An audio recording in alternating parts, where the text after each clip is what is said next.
Greetings, everyone. Thank you for joining us. We're excited to be here with you. We're going to give everyone just a minute to join.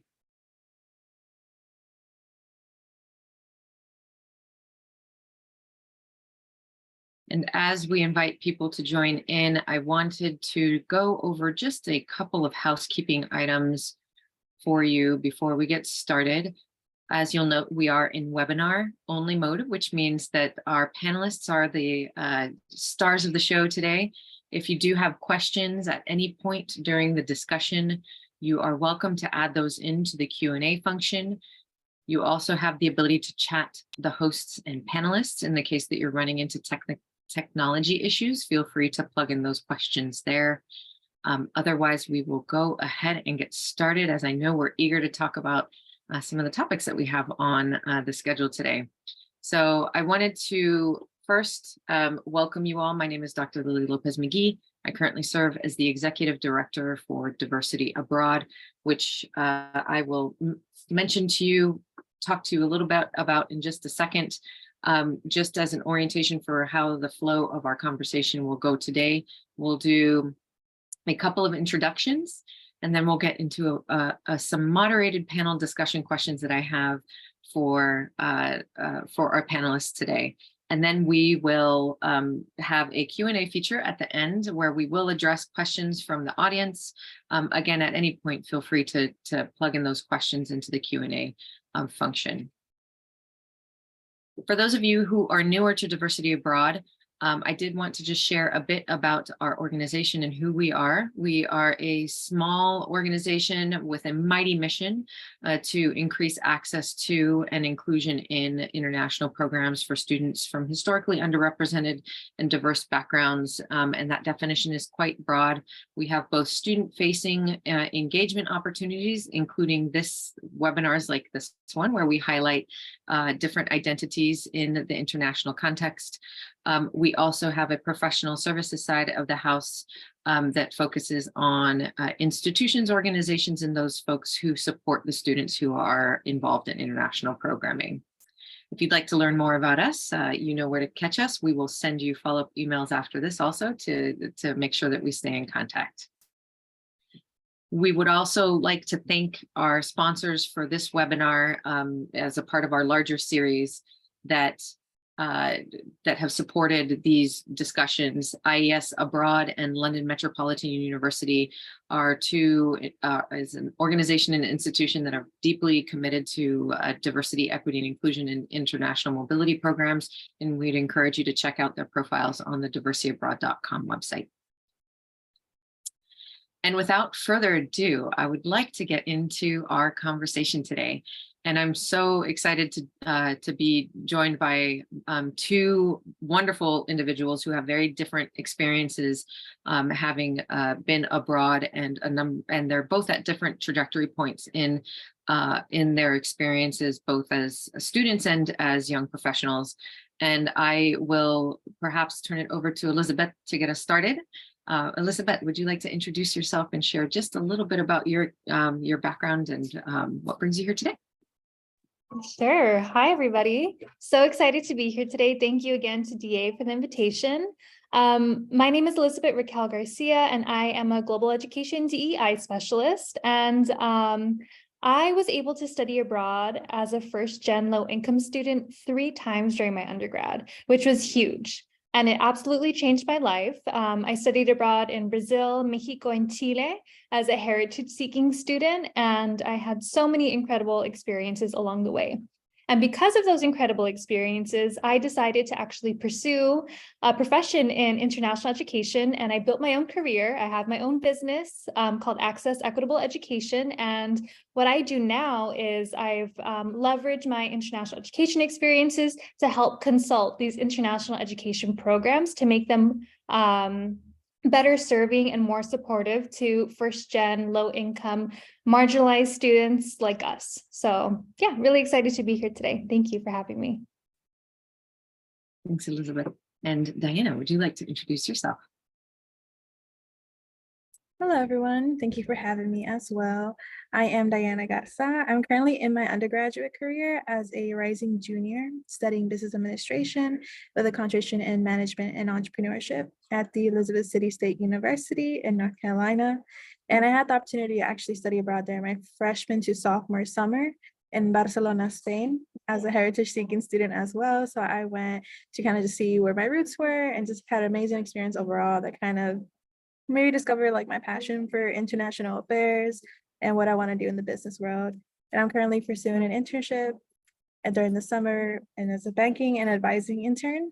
So a little bit different, but my passion still lies in international affairs. So thank you both for those introductions. And I'm really eager to get started on asking you all a little bit about your experiences. And I'm curious, what made you decide to pursue a global experience? Maybe what were some of the topics or the experiences that you had that brought you to seek out a study abroad or academic experience abroad? And what made you choose the country that you did? You've both alluded to a little bit, I think, your areas of interest, but perhaps I can ask you to go just a little bit deeper into some of those decision-making processes that you all went through in deciding that. And Diana, perhaps we can start with you. Okay. Well, as a first generation student, like going into college, I really didn't think going abroad was an option for me, or like if my university even offered it, being a smaller institution. But luckily, I had actually met a faculty who was the director of the honors program, which I was part of, as well as the director of the Office of International Programs. And I was able to form a really close connection with him where he was like, why can't you study abroad? And I was like, oh, I can't. Like, I didn't know that. And then he kind of walked through the process of like, what the school offers, what type of scholarships I can do as like monetary. Money was primarily the biggest issue of me going, but he assisted me throughout the whole process and really made me explore like a whole different side of what I'm capable of doing in a global scale. So I'm very grateful for him, Dr. Andre Stevenson. And the reason I chose Barcelona, Spain specifically was one, I always wanted to go to Spain. Like I had in my mind, like I want to go to España, like half my family's roots arise from there on my mother's side. And being able to go, I was able to experience that. I was able to go to the area where actually my family's originated from and see like the labyrinth in that area and kind of experience a little of the history. And also gave me a good taste of what I wanted to do in the future. And a portion of me wants to live in Spain for at least 4 years of my life.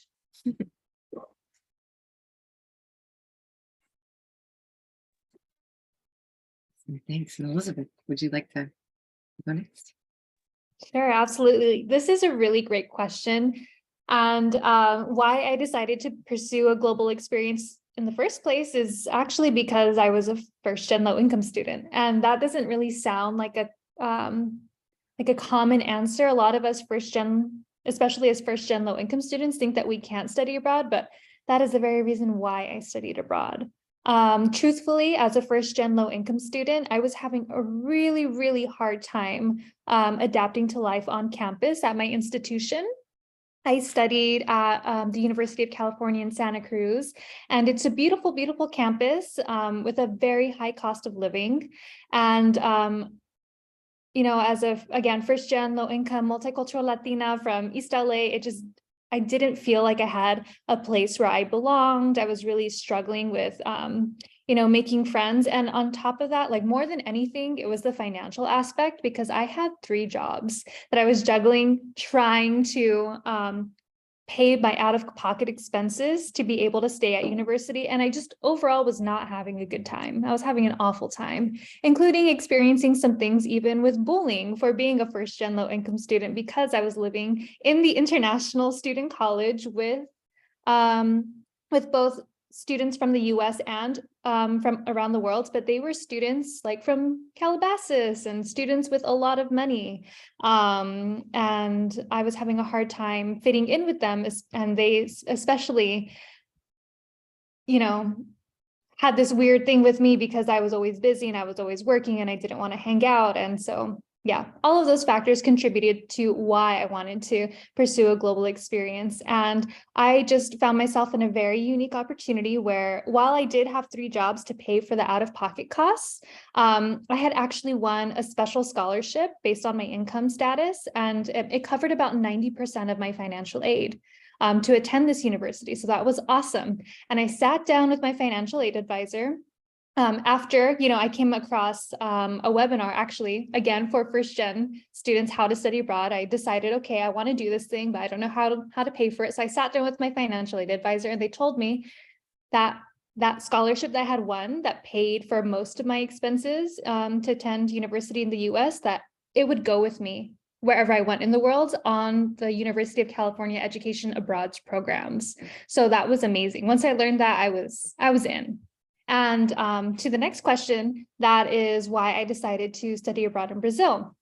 Because I mentioned earlier that I'm a heritage-seeking student. I'm not Brazilian, but I'm multicultural Latina, South American and North American Mexican, born in the US. And I decided to go to Brazil because it was a country in Latin America, because I was intrigued with wanting to go down south to South America, and also because I was really fascinated by Portuguese language, culture, and music, and I really wanted to go to Brazil to immerse myself in that language and culture. Now, I will say, when I arrived, I had a much more romanticized notion of what the country was. And I'm so thankful for my experience, because it was very eye-opening and allowed me to immerse myself fully into or more fully into the country's reality, rather than that romanticized idea I had of it. And it was one of the best decisions I ever had of my life. From there, I was able to study abroad in Mexico and then in Chile, which are both my countries of origin too. And that's why I chose those. A lot of factors that go into making the decision to go abroad, for sure. And I appreciate you all talking a little bit about those. I wanted to go pivot into what your experiences looked like while you were abroad. And I'm curious if there were ways where your identity, and we can talk about all of the different identities that you all hold, because you've mentioned a few different ones. So there might be ones that might be more salient to you. In the context of our conversation today, I had talked to you all about the potential of talking about your experiences as first-gen college students and what that meant for your experiences while you were studying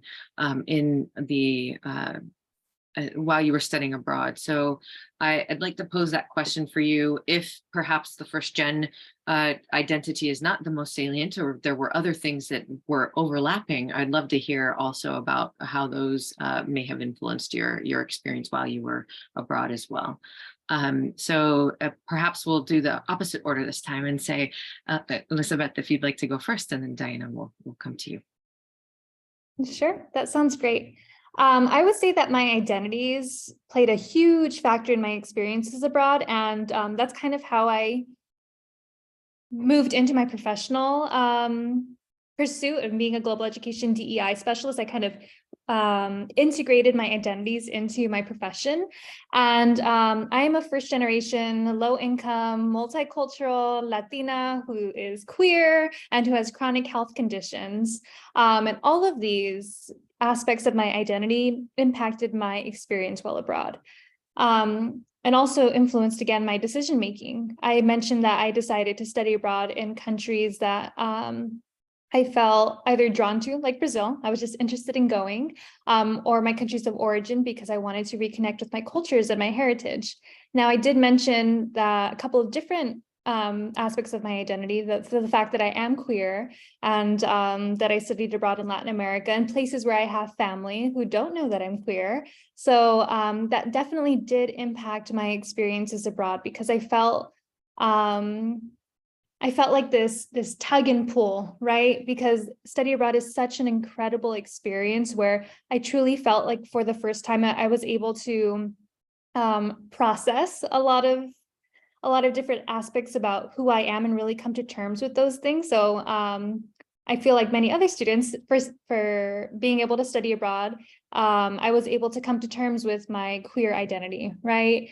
And at the same time, because I was studying in places where I had family, I felt like I wasn't able to fully express or explore them because I felt like somehow, some way or other, my family was going to find out, and it was my first time meeting them. So I didn't really want that to impact our relationships. Now, when it comes to being first gen low income, that also impacted my experiences abroad because, you know, on the plus side, I was able to apply for incredible scholarships like the Gilman Scholarship. I won a $5,000 scholarship funded by the US Department of State. And that was on top of my financial aid. So that was amazing. I was able to quit my 3 jobs, and while you're abroad, you're not allowed to work unless you have a visa that allows you to work. So for the first time in my life since I was like 15, I didn't have to work, and I can just be and focus on my studies and, you know, kind of sit with myself and who I am and kind of explore more things that I love to do, like reading and writing and things like that.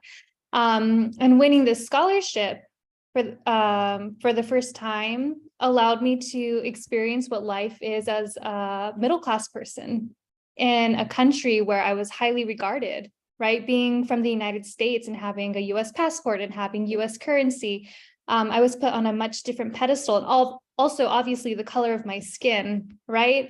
In Latin America, I am a white person. And in the United States, I am a Latina person. So it was a very interesting experience. All of my identities, where all of my identities kind of came into play. So yeah, that was a lot of rambling. I'll let Diana go ahead and share. I would say that like the first generation college student really impacted my experience abroad. Similar to how I grew up in a very Hispanic community and then going to attending an HBCU, which is a historically Black college university where diversity is very forefront. I actually had the biggest culture shock when I went abroad. And I realized that the people around me in the program did not look like me, were not similar to me, and I did not feel like I could connect with them. And the people of color in the program were very limited. And during my time there, I was really combating issues of like, out of everybody, I am so low income. Everybody here is like, they have assistance by their family, assistance by the universities, their own money. And I was primarily also a Gilman scholar, so I was able to receive the $5,000 scholarship to go abroad, and I was on scholarship fund. So even though that sounds amazing to me, other people are like, oh, you need aid. And that was the first time I ever really experienced discriminatory for that. And I always feel like if your grades are good and you're awarded that, you're doing the right thing. So I just stuck to just my achievements of how far I've come. And then when I was in Barcelona, I'd also look very different. Everybody there just has fair complexion, does not have Black hair. They have blonde hair and blue eyes, which is what I was not expecting. So when I went, I was the odd one out as well. But honestly, it made me really discover my strengths of like how adaptable I am to those situations, how I can connect with people, not based on my physical appearance or my ethnic background, but rather just of like who we are as people, what our interests lie, why are we here? We want to see the museums, we want to travel to just experience ourselves, have fun for our academic careers being so rigorous that we just want to be there to kind of relax a little bit and just kind of immerse ourselves in something new.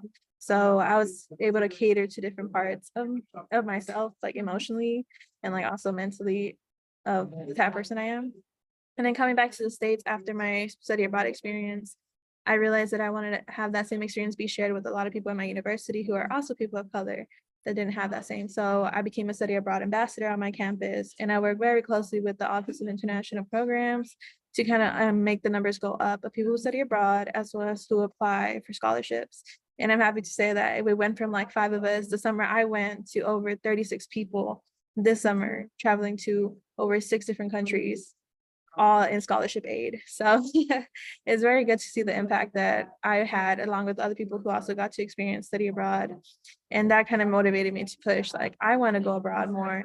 I want to see the world more. I want to see what it offers, both professionally in my career, personally in my life. You never know the people you meet. I'm still very much connected with the people I met abroad and where they are now. And my aspirations have grown exponentially. I mean, once you go out the world, you realize that your opportunities are endless pretty much. Like you can literally do anything and anything you want to do anywhere. So it did play a really big part being a first gen, but also that gave me the advantage of knowing like this is a whole new world. Nobody that I know has tried it.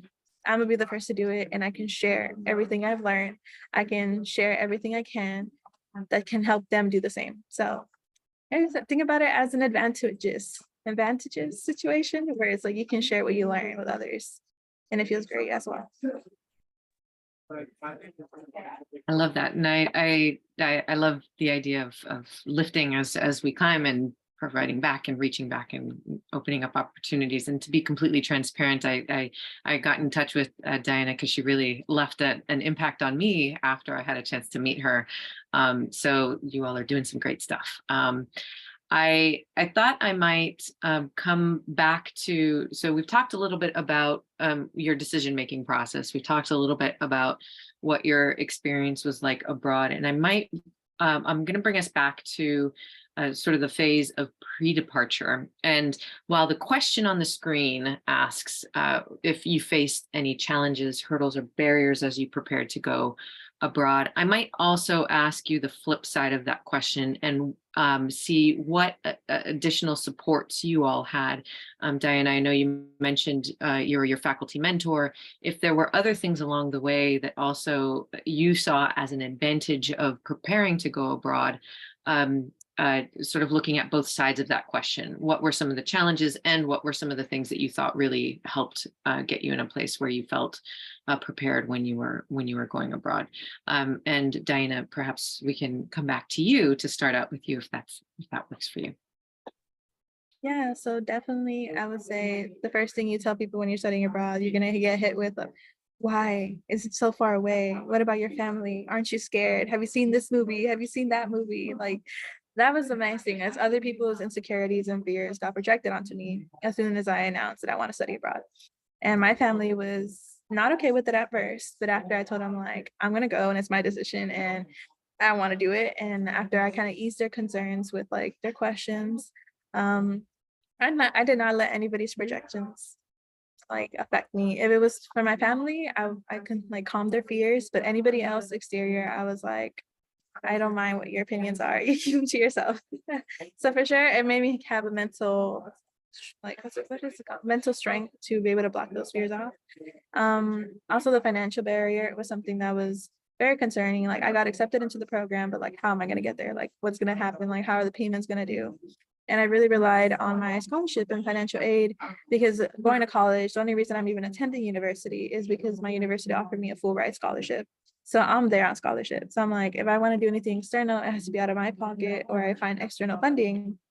And luckily my mentor played a really big part in getting me to know what type of scholarships to fund. And the program I went through was CIEE, which did offer a lot of internal scholarships with the company. So like flight vouchers, just extra aid and financial grants. And they were just throwing things left and right. And me just being the one that's like, I'm applied to everything. I don't know if I'm gonna get it. I was like, I'm gonna apply to everything, anything. I followed them on Instagram, their website. Of course, the Benjamin Gilman scholarship was the main one that really helped me fund my whole study abroad experience. And once I got the financial barrier like settled, I found my family's fears and everybody else around, like, it's already paid, I'm going. I would say the upside though was like, I am a firstborn Mexican American in the US. So it was my first time ever having to get a passport. And first time to ever get a passport out, not knowing how to do it. Nobody in my family has done it. I have older brothers who are also firstborn, but they didn't apply for passports. So once I gained that knowledge, I went back home and I was like, y'all need to get your passports. And sat with them and explained to them like the filling out the documents, the payment plan, how long it takes and everything like that. So getting that knowledge as well as knowing that the Gilman Scholarship is a government federal funded scholarship. So you're eligible for government jobs as well. And you have a whole network of things. So learning that side, when I applied for the scholarship, I did not think that was going to come with it. But after that, I did my research and I was like, oh, this is amazing. Like there's more than just them giving me money. Like they're investing in me. They're investing in my professional career, personal career, everything I want to do. I will say that. Yeah, so I think that's the upside and downside of my experience studying abroad. Thanks, Diana. Elizabeth? Sure. So I did face a couple of challenges. Can you all hear me? Yes, I was just gonna hop in. Yeah. Yes. So I did face some challenges as I was preparing to go abroad for the first time, because as a first-gen low-income student, it was my first time getting a passport. Well, I had gone to Mexico when I was like 5, and that was my only international experience, nothing more besides that. So first time getting a passport that I remember, first time traveling internationally by myself that I remember. And, having to get a visa from the Brazilian consulate, first time doing something like that. And then on top of that, being the first one in my family to really be able to travel freely. No one knew how to prepare or pack for a trip. So I will share like some of the institutional barriers that I had, included things like getting the passport and going to get the visa and doing all the paperwork. Like I was figuring that out as I went.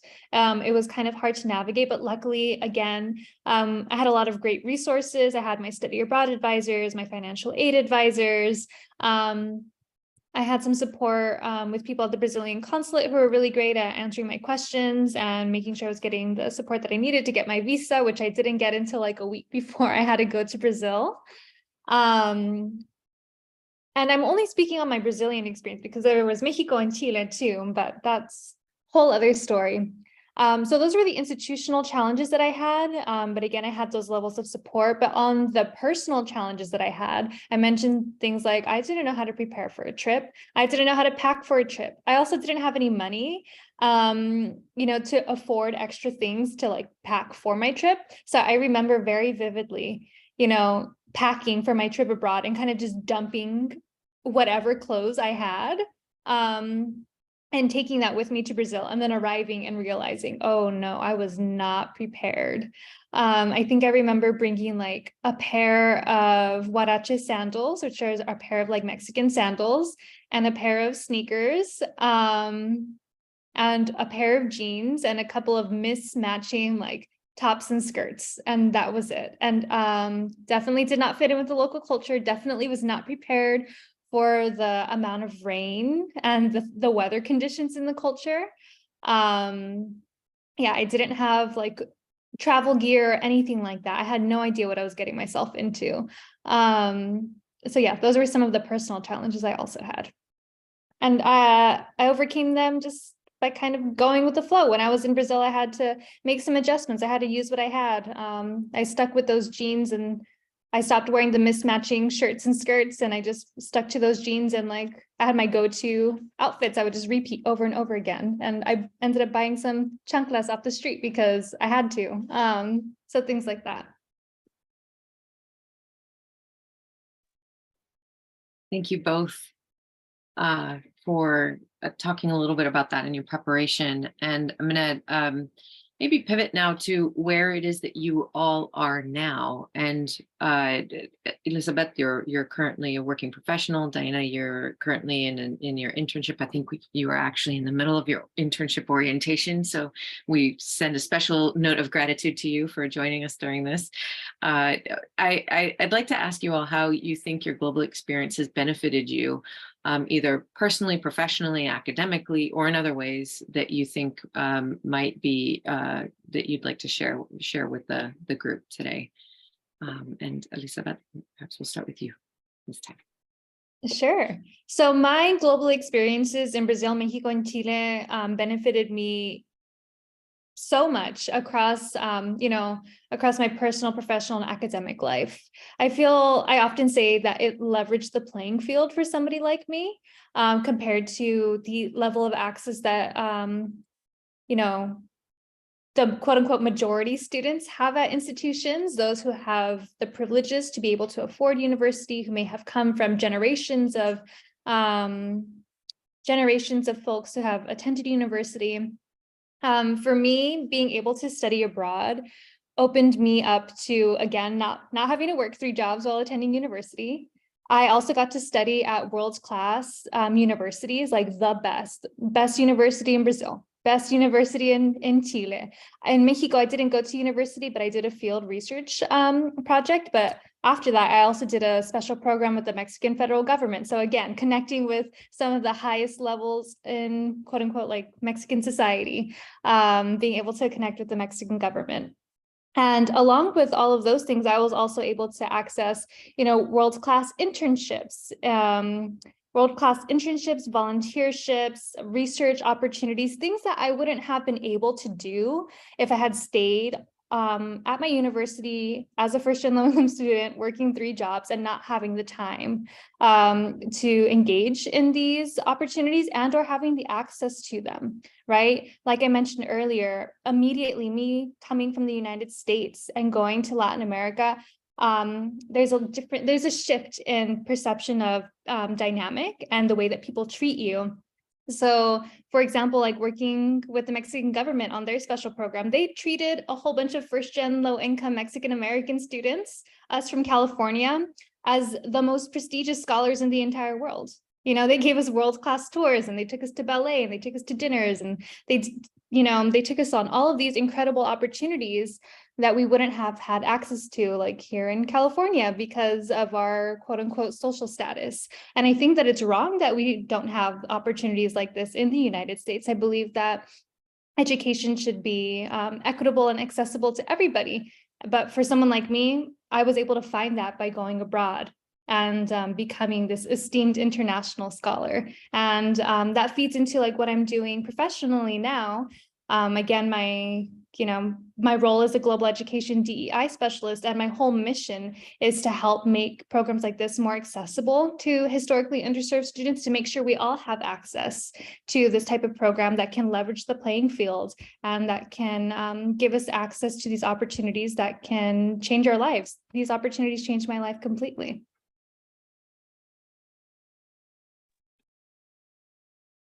Diana? So I would say for personally going abroad after coming back, it made me see the world differently. Like similar to what Elizabeth was saying, was like when you come back, you kind of waver off the imposter syndrome. I mean, you have something else to add on your resume and be like, you know what, I also went abroad, just like the majority of people who have. And it kind of puts you, I would say, in a level playing field, but also taking away that field and just knowing that everybody's in different paths. Like you're going at a different pace and seeing things that I personally had struggled with was like, if nobody's done it, that means you can do it. Like making sure, like if nobody in your family has done it, if the people around you have, their experiences are very different, and I should go and experience it myself. I feel like what you hear, what we're expressing to you, as much as we're trying to cater and be like, this is how it is, like you won't really grasp what it is until you do go, and then everybody's experience after is going to affect you very different. That's the best way I can say it, and that's what happened with me. Academically, it made me realize that even though I'm a business major, I don't have to just focus on business. Like there's so many, of course I chose an avenue that's very versatile, but also any major can do it. Any major can go abroad, no matter what you are, whether you're on the pre-med track, whether you're an art student, whether you're a business student, then you can do anything globally. All majors are versatile. It just depends on how you apply it. And I carried that to also my peers and my friends at my institution and showed them like this experience can have a very good wide perspective when you're in the workforce. It diversifies the way you look at the people that you're around. It makes you take away that like status quo of like where everybody is, and just realizing like it's all leveled. Y'all working for a common goal. And professionally, like it's made me kind of know what I want to do. Since I came back, I already knew I want to go to grad school. I want to get an education abroad in international business and kind of realizing how the world works in business. It's always been something that I'm interested in, but also applying it globally and taking that knowledge wherever I go. And then also make you realize that even though you're in the undergrad career or you're in your master's or your PhD program or in the future, there's always time to see the world. Like don't feel rushed to do it. I will say that it just makes it a little bit easier to do it in your undergrad career because you do get financial aid, you do get assistance, you have mentors there, you're in a very safe space where people can kind of help you lift you up when you fall down and stuff like that. But if you want to do it after you graduate and finish your academic side and just fully focus on it, do that. Like it's like there's nothing stopping you from doing it. And I know that even though I studied abroad last summer, I'm still planning to study abroad after my undergrad and just have my summers to cater into different experiences I want to do. And that kind of led me into the financial sector where I am this summer in my intern program, which is very different from studying abroad the previous summer. And yeah, that's my experience. Awesome. So I'm going to ask you all one more question, and then we'll open it up to questions from the audience, of which I know we have a few, and we'll start with the ones in the Q&A after this next question. And this one is just, what advice might you have for other folks, the folks who are online with us today, or those who might watch this recording later on, particularly for students from one or more of the identities that you share? Are there things that you would have liked to tell your former self, your earlier self, or students who are currently coming into sort of exploring global experiences as a possibility? And perhaps, Elizabeth, we can start with you, and then we'll go to. Sure. So the best piece of advice I can offer to anybody here is apply to everything. Apply to all of the scholarships, apply to all of the opportunities, apply to all of the, I guess, funding opportunities that are available to you, because I learned this as I went. Now I'm a scholarship queen. I've won over, I don't know, like about $30,000 in scholarships now. And I've been on site of about 7 programs, and every single program I've ever participated in or I've worked on has been fully funded. I never really paid for any of my international experiences, and it's because I applied to all of these amazing opportunities. But I didn't know this the first time I studied abroad. When I went to Brazil, no clue. I was kind of in the dark. I didn't win the Gilman until I studied abroad in Chile, and it was because on my program in Brazil, another student told me to apply for the Gilman. So if this is your first time looking to go abroad, I would say go and sit down with a study abroad advisor, or check out Google and your favorite travel influencers, or connect with amazing professionals at DA or with me. I'm more than happy to always share information and resources with any students, with anybody really that's interested in pursuing international education. And don't be afraid to apply for everything. It's better to apply for all of the opportunities, all of the scholarships, put your faith that you're going to win them. And just put yourself out there, because oftentimes I found that it will come back to you in one way or another at some time or another. And it's something that I wish I had done prior to my first time going abroad, because I feel like my experience would have been much different had I tapped into more of the resources that I now know are available, that I was able to access for my other experiences in Chile and in Mexico. So yeah, that's my advice. Apply for everything, talk to all the people, get all of the recommendations, resources, and tips that you can, and don't be afraid to ask for help. Just want to say everything Elizabeth said, that's literally what I did too. Apply. But some advice I will say is also for pursuing a global experience, or also just pursuing like a first generation college experience, is network. That might be my business side coming out, but I'm like, just connect to people, have an honest conversation, share your aspirations. As first gens, we come in with like wanting to do anything and everything, or just expressing some type of interest. Whoever you're talking to might be like, did you know about this? Or do you want to talk about this? And, oh, I may know someone who might can help you. And that's what helped me open up these whole doors and be able to even know what study abroad is and scholarship. So don't be afraid to talk about yourself. Because I know when we come in, we're always thinking like, oh, like no one knows us, like we don't have anything to say. Like people want to hear your experience, just like you were here in ours. Like everybody wants to know why you're here. And also that carries into know why you're doing it.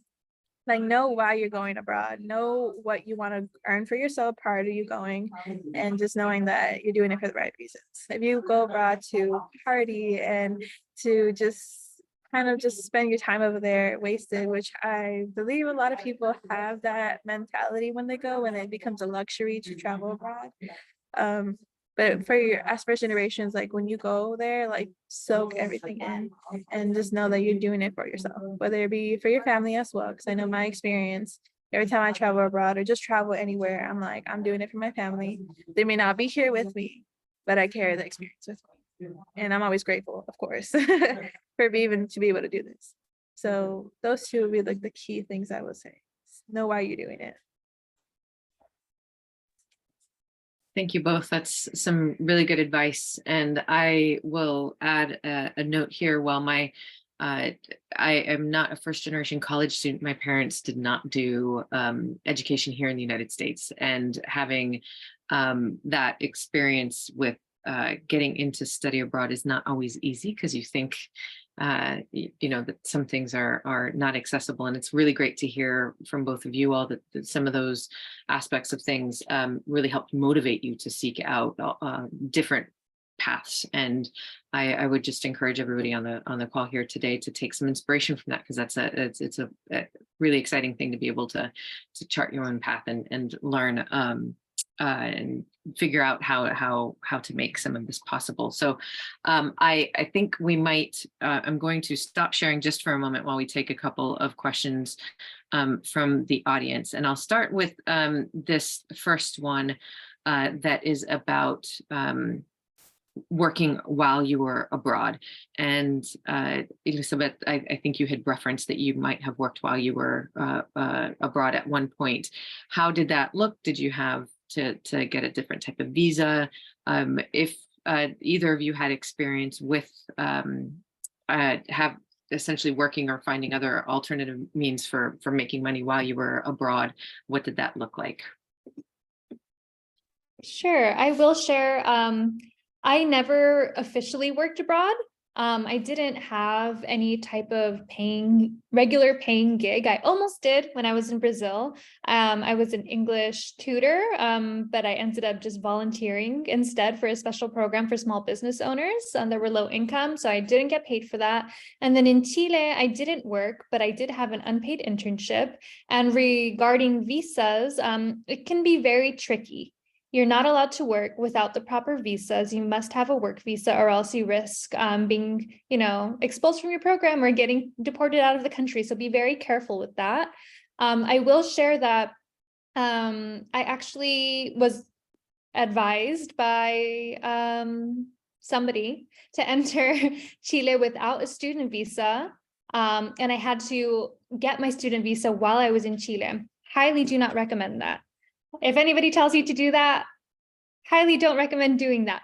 But it was one of my only options given the really tight timeline I was on. And so I had to do that. And I will tell you, it was a 6-month process. So you should plan on entering the country with the correct visa for whatever your stay is. If you're planning on, studying, you're going to have a student visa. Make sure you have the student visa. If you want to work, you really need to sit down with a study abroad advisor to see if anything like that is allowable or permissible. From my understanding, and I'm not a professional in advising on immigration visas. From my understanding, if you have an education visa, you can't have a working visa, but I don't know, there could be some nuance there. So really check in with your study abroad advisors and professionals on that. That's all I have to say about that one. I would say I did not work abroad. I did not, but I did save up money from prior to going, like everything I did at my university, whether it be a work study job that I had, whether it be a freelancing job that I was doing, whether it was a side hustle that I was doing. I saved that money up while I went abroad. And then I was also able to get scholarship aid that was left over. So I was able to use that money for my expenses there. I'll add 2 quick notes. In the case that you are at the position where you are either graduating or near graduation, there are opportunities after you finish your degree to work abroad, where you can get particular types of visas, many of which Elizabeth had already mentioned, short-term or longer-term ones.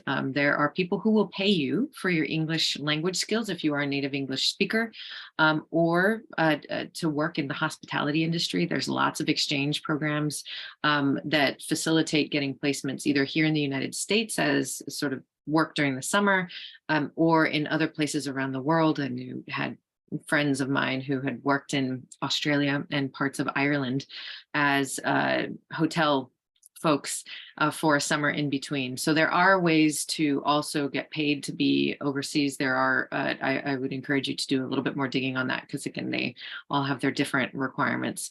So it's education abroad is one pathway to a global experience. There are lots of other ways that you can engage in global experiences that are not necessarily academic. And there is a broadening space for internships, where this is where I might give a plug for our colleagues at IES that do internship facilitation as well.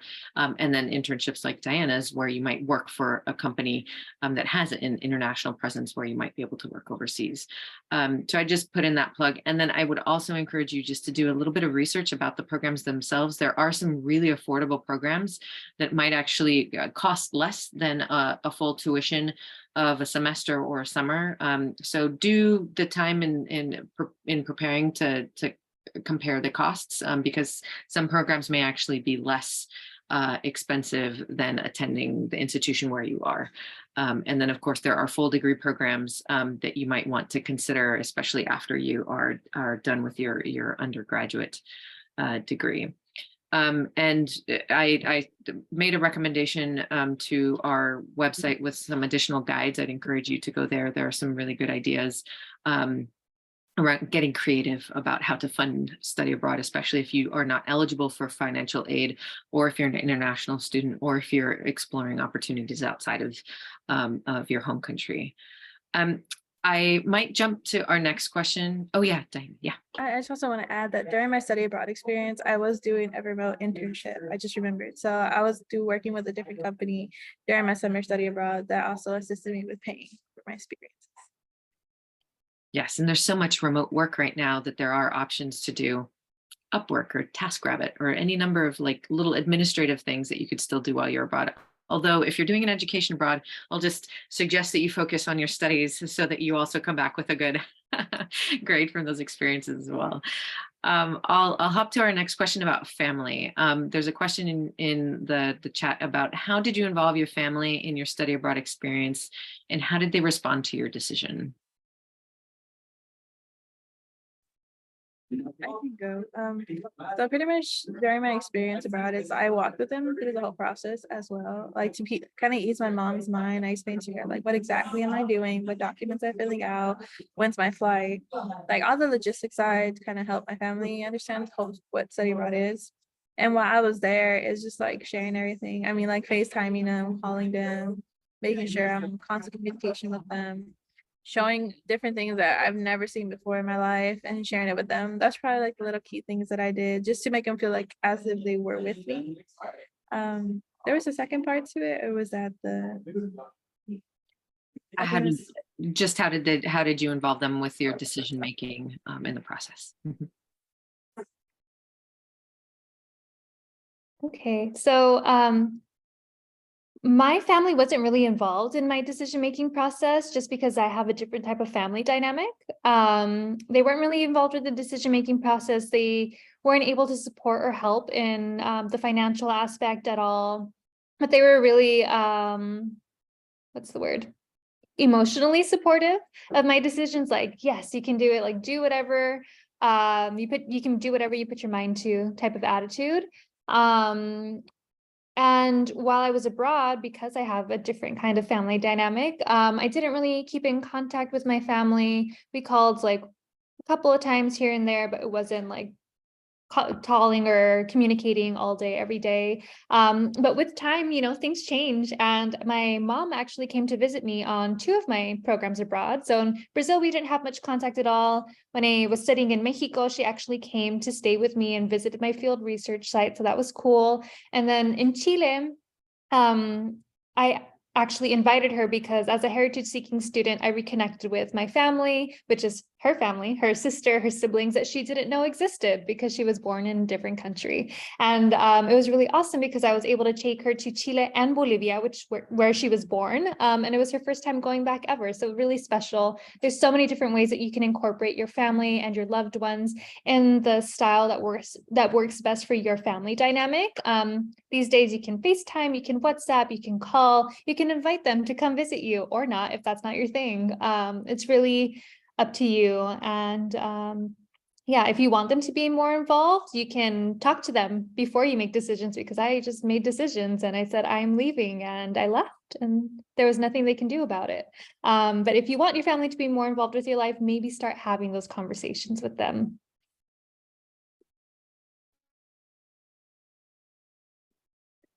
I'll come to down a bit because there are 2 questions that I think are interrelated to sort of the first gen status. One is from an advisor who's asking if you all have any suggestions for how advisors might be able to engage with first gen students in thinking about how to better support the students in their not just decision-making process, but also preparing to go abroad. And then related to that is, how might there have been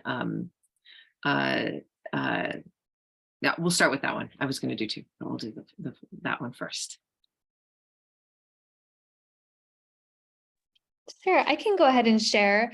I would say for the education abroad advisor who wants to, get engaged with more first gen students and better support them, I think that the first step could be having conversations with first gen students, like how we're having this conversation here. I'm sure that there's first gen students at your institution. First, like having a focus group with them or inviting them to come chat with you and folks at your office could be a really great way to start that conversation.